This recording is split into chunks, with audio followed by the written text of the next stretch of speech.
The taxi tragedy. What should have been the happiest day of his life turned into his very last. On a calm summer morning in 2025, John Barrett and several of his closest friends squeezed into a taxi heading straight for his wedding. They were joking about the marriage, laughing about the suit, and enjoying the drive. But nobody inside that taxi could have ever imagined how the next moments would unfold. The cab was gliding quietly through the countryside when in a split second, everything went sideways. Whether it was speed, miscalculation, or a simple lapse in concentration, the taxi suddenly veered off course. Tires screeched as the vehicle lost traction, and before anyone could react, the taxi flew off the road. The vehicle rolled violently, flipping end over end before slamming into the earth below. Inside, bodies were tossed like rag dolls, crashing against seats, windows, and each other. The loud laughter turned into screams of terror. When the vehicle finally came to rest, the once cheerful group of wedding guests was trapped inside a twisted heap of metal and shattered glass. Bystanders who witnessed the crash scrambled to the wreckage, desperately pulling at jammed doors and shattered windows. The smell of leaking fuel filled the air, and broken shards of glass littered the ground. Some passengers were unconscious, bleeding heavily. Others cried out in agony, their suits torn apart, their faces smeared with dirt and blood. The groom himself was found pinned by the twisted remains of the door. Firefighters had to cut through the mangled wreckage to reach those still alive.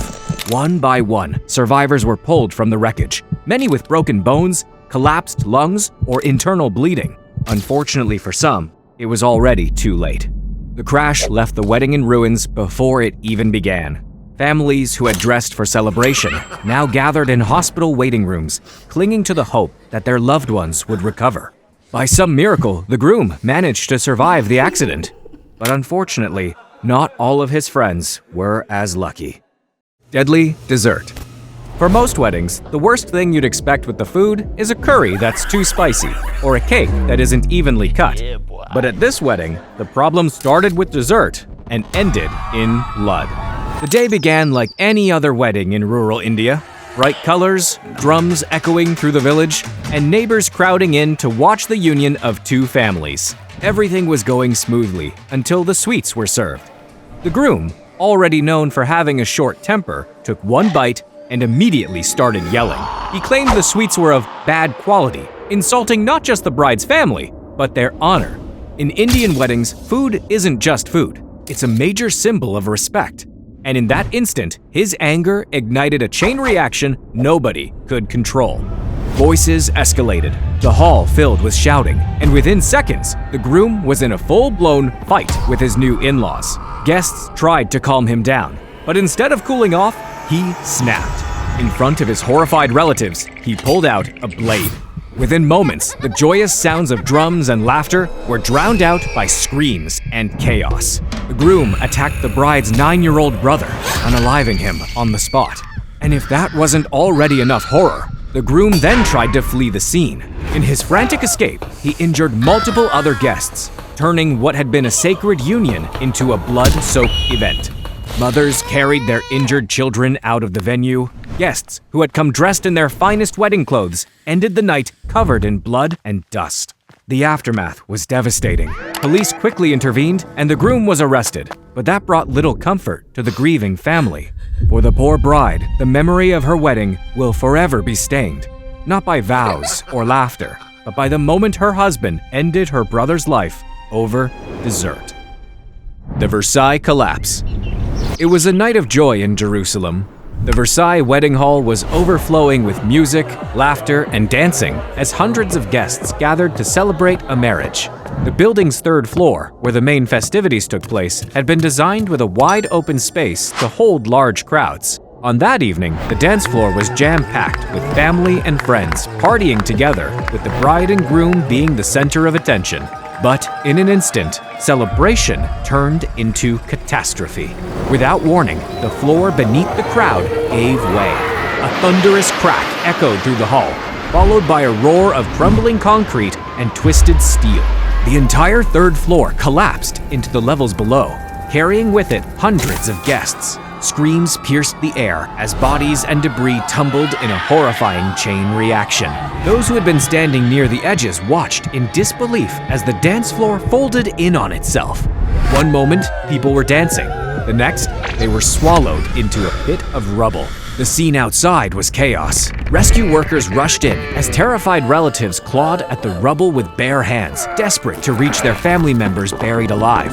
Firefighters and paramedics fought their way through the wreckage, pulling out survivors covered in dust and blood, their suits and dresses shredded beyond recognition. For hours, the cries of the buried echoed in the ruins, each minute that passed making survival less likely. By the time the rescue operation ended, the toll was devastating. 23 people were dead. More than 350 were injured, many with crushed limbs, spinal injuries, and severe head trauma. Hospitals across Jerusalem were overwhelmed as victims poured in, families sobbing in waiting rooms and wedding clothes soaked in blood. Even the bride was caught in the disaster, and she ended up suffering serious pelvic injuries, which required multiple surgeries. What made this disaster even more infuriating was that it was entirely preventable. Investigations revealed that the hall had been constructed using a cheap, lightweight building technique that had been banned years earlier due to safety risks. Engineers even warned the owners about structural problems, but nothing had been done. Fiery love. On a September evening in 2023, a wedding in Iraq was in full swing. Hundreds of guests were packed together inside a small, crowded hall. In the center, the bride and groom were happily dancing together, embracing each other on the special day marking their new life together. But what nobody knew was that within seconds, the celebration of love was about to become a ritual of death. As is customary in Iraq, indoor pyrotechnics are a big part of a wedding. The wedding organizers had set them up to go off in the middle of the newlywed couple's dance to make their special day even more memorable. However, this wedding was particularly grand, and the organizers set up larger and more powerful fireworks than usual. As the fireworks were ignited, sparks shot up into the air, dazzling the crowd. But the organizers forgot to take into account one thing. The decorations, dangling from the roof above, were made of extremely flammable materials. So when the unusually large fireworks shot up higher than usual, everything burst into flames. In an instant, flames spread like lightning across the hall's roof, and within seconds, the entire room was on fire. The lights went out. Smoke choked the air. Panic erupted. Guests rushed towards the exits, but the narrow doors quickly became bottlenecks. Parents tried to shield their children. Couples clung to each other, and the sounds of shattering glass filled the air as people smashed windows in a final desperate act to escape. For many, it was already too late. The flames grew hotter and faster than anyone could comprehend.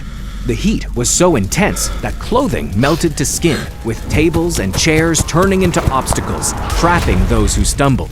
Dozens were crushed in the stampede as the crowd surged against blocked exits. Some collapsed from smoke inhalation before they could even make it halfway to the door. By the time firefighters and emergency crews arrived, the hall had already been consumed by the inferno. The aftermath was shocking. Entire families were wiped out in a single night. 107 guests were confirmed dead, and hundreds others were critically injured. Survivors staggered outside with charred skin, coughing up blood from smoke, their faces frozen in shock. The bride and groom themselves miraculously survived, but their marriage was forever tied to the moment they watched their families die beside them.